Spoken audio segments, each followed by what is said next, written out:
Hi, I'm Karl Konrad. We at Australian Immigration Law Services have been helping people get their visas to live, work and study in Australia for over 22 years and counting. We are a highly experienced team and we service clients in Australia and around the globe.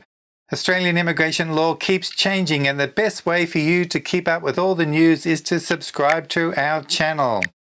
Now, 2020 is over, but the pandemic rages on. The number one question that I am repeatedly asked is, when is travel permission going to resume? And number two, how long will offshore visas take to be processed? And number three, when are offshore applications going to open for state sponsorship? Okay, I'll do my best, but don't hold it against me if you don't like what you hear. With Australia having the advantage of being an island, it means that border restrictions work very well, and the results from the management of this pandemic are the envy of most of the world. Politicians here know that their political future will be determined by keeping it that way.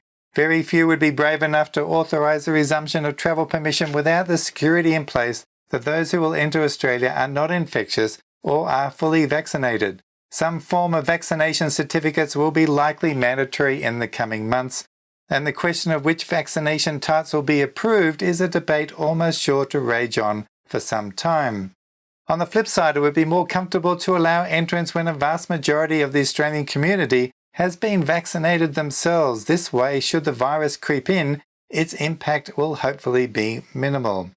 Of course, before full travel permission resumes, all of those current 38,000 Australians stuck overseas will need to be repatriated first. Given that the states have recently cut their weekly inbound flights from overseas, this issue alone is likely to drag on for some months to come. Several educational groups want to bring international students to Australia as soon as possible. Now, this is understandable given the economic pressures, but are they going to be given preference to Australians needing to get home? Any politician who places international students before its citizens would be committing electoral suicide.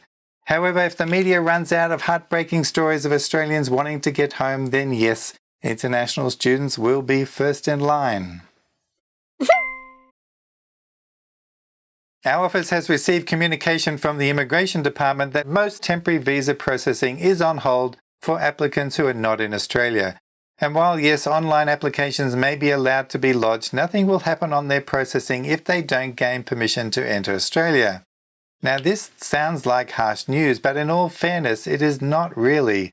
Visas are only valid for a certain period of time once granted. If the Immigration Department were to process and grant your visa now, this does not mean you can enter Australia, and then your precious grant time would start to tick away. Only those with travel permission can enter Australia, and they are Australian citizens, permanent residents, or family members of Australian citizens or permanent residents, or those with compassionate and compelling reasons to travel. Now, you can understand that while you cannot gain travel permission, there's little point in granting your visa. Those who have gained travel permission will have their visas processed. Now, some student visas are being granted because they want students to enrol in online study with Australian education institutions. This is to secure some overseas revenue for certain education providers. The grant of the visa, however, does not mean permission to travel is granted. And the final question is, when will state nominations be open to overseas applicants? At the moment, they are mostly currently closed. Unfortunately, COVID-related travel restrictions are again the reason for this. The number of allocations given to the states is small, so it is natural places be given to those onshore at the moment. There is no knowing when offshore applicants can get to Australia.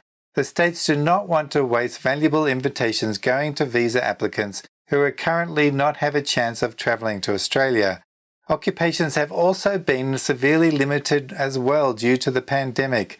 This will be reassessed after the next federal budget is handed down at the end of June this year. When travel restrictions are eased then, of course, the states will review their position on offshore applicants.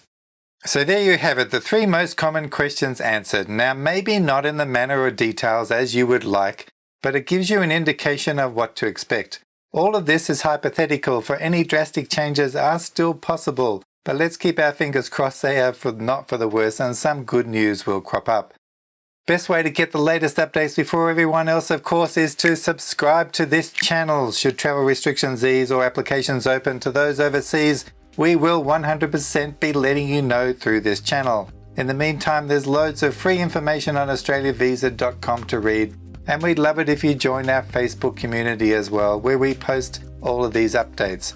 As always, take care out there, and I will see you next time, so bye for now.